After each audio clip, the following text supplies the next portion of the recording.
Okay, so now we are discussing chronic obstructive pulmonary disease.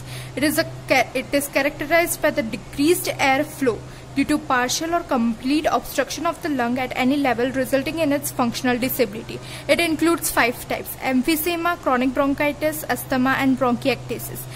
The sites are bronchus in all the way except in emphysema, that is acinus.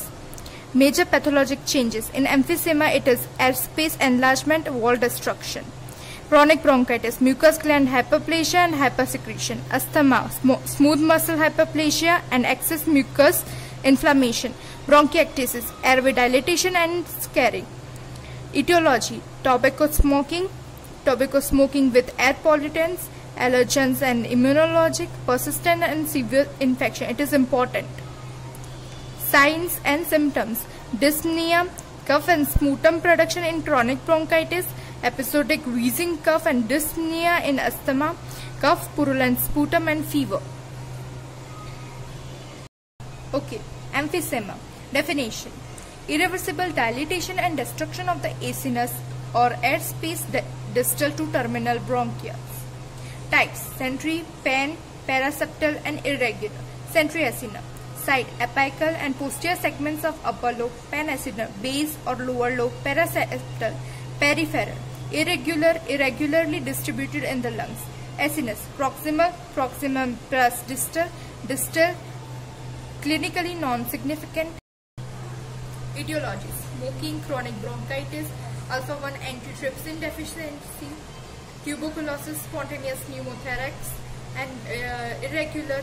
It is detected at autopsy and it is the most common clinically non-significant type. Most common clinically significant type is centri-acinar.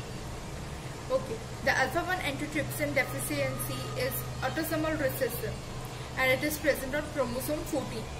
The paraseptal is associated with cyst-like areas in the upper half of the lung. Here you can see the normal acinus. These are the respiratory bronchioles and these are the alveolus.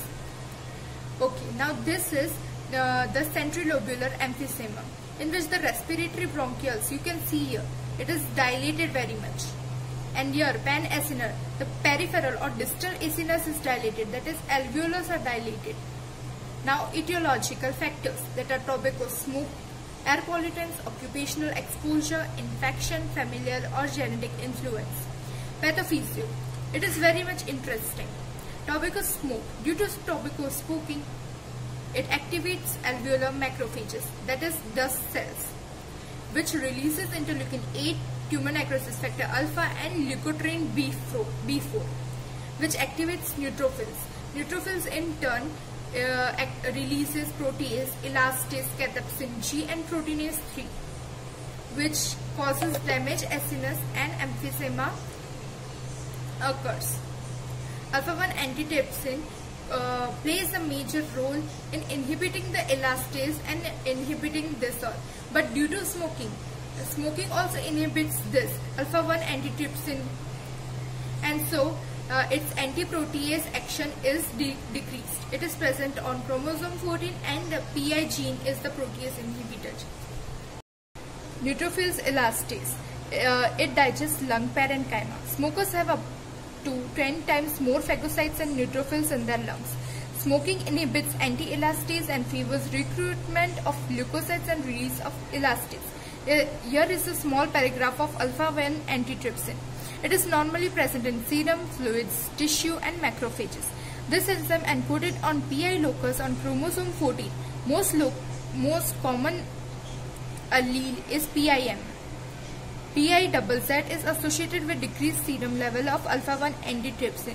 Hence, many of these persons develop symptomatic emphysema. The morphology of emphysema. Grossly, lungs are overinflated and can overlap the heart. Apical blebs are formed.